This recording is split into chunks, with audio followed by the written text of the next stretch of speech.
The Galactic Council chamber gleamed with bioluminescent panels, each representing one of the 73 member species. Ambassador Zixthor, a towering dragon-like being with scales that shimmered between crimson and gold, stood at the podium addressing the assembly. Her 4 wings were folded majestically against her serpentine body, and the ancient ceremonial ring on her foreclaw caught the light, a band of compressed starfire that marked her as High Diplomat of the Draconis Imperium. "The human petition for membership is denied," Zixthor announced, her voice resonating through translation matrices. "They lack the technological advancement, the cultural unity, and the genetic stability required for council participation." The human delegation sat in silence. They'd expected this. Humanity had only achieved faster-than-light travel 30 years ago, practically yesterday in galactic terms. Outside the Council's crystal spires, in the shadow districts of Station Harmony, where the rejected and forgotten gathered, a small figure huddled against the cold, recycled air. Harper was 9 years old, human, and utterly alone. Her parents had been part of a failed colony expedition, lost when their transport encountered a spatial anomaly. She'd been left here, shuttled between temporary shelters, too young and poor to afford passage back to Earth. She pressed her thin jacket closer and watched the glittering council building through gaps in the crowd. The aliens here barely noticed her, another refugee child among thousands. "Move along, human spawn," a Krillian merchant hissed, his tentacles withdrawing from where Harper had accidentally bumped his stall. She stumbled backward, her worn shoes catching on the grated floor. A strong hand caught her arm before she fell. "Easy there," said Gabriel, a human teenager who'd been living in the station's lower levels for 2 years. At 17, he'd appointed himself unofficial guardian of the younger human refugees. "You all right, Harper?" She nodded, but her attention had shifted. Through the crowd, she saw the dragon diplomat emerging from a side entrance flanked by guards. Zixthor moved with liquid grace, her ancient eyes scanning the diverse crowd with practiced indifference. Then Harper did something that made Gabriel's heart stop. She ran toward the dragon. "Harper, no!" Gabriel sprinted after her, but the girl was fast, slipping through the crowd like water. The guards moved to intercept, but Harper had already reached Zixthor. The child stood there, breathless, staring up at the massive being with wide eyes. "Mrs. Dragon," Harper said in her small voice, "my mom has a ring like that." The guards raised their particle weapons. Gabriel arrived, grabbing Harper's shoulders to pull her back, stammering apologies in 3 languages, but Zixthor raised one claw, stopping everything.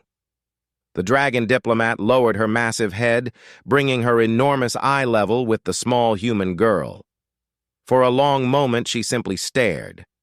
Then her gaze shifted to Harper's hand and the thin chain around her neck, from which hung a tarnished ring. "Show me," Zixthor commanded softly. With trembling fingers, Harper lifted the chain over her head and held out the ring. It was small, human-sized, made of an unusual metal that seemed to hold its own faint light. Zixthor's reaction rippled through her entire body. Her wings unfurled slightly, scales shifting through colors that her species only displayed in moments of profound shock.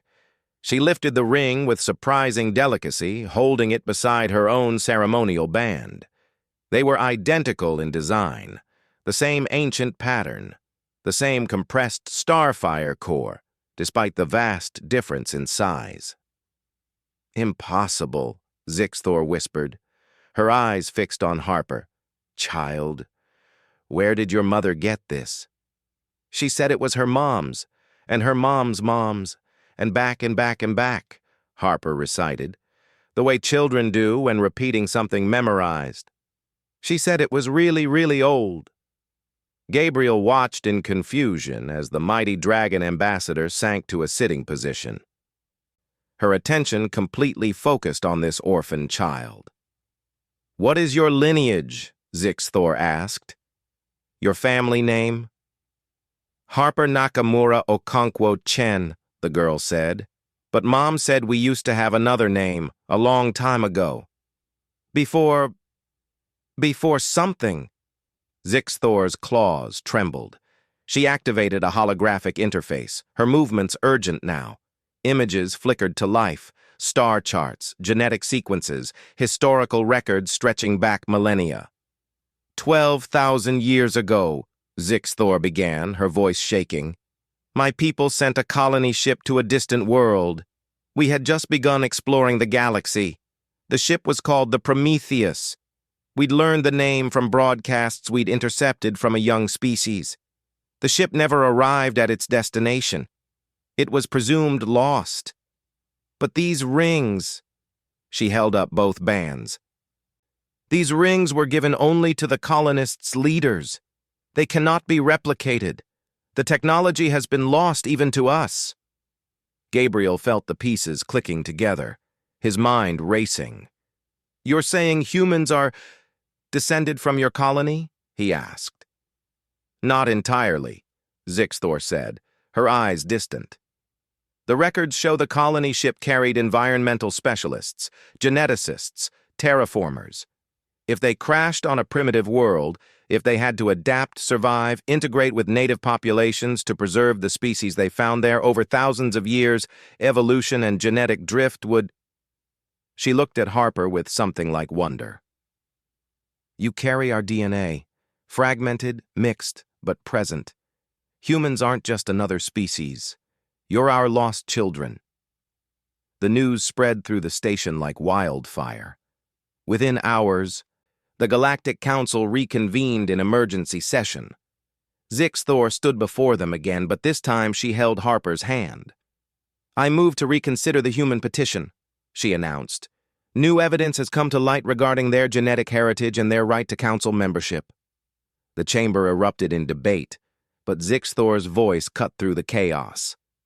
The humans didn't just survive being lost on a primitive world. They thrived. They built civilizations from nothing. They reached for the stars with determination and creativity that honored their ancestors.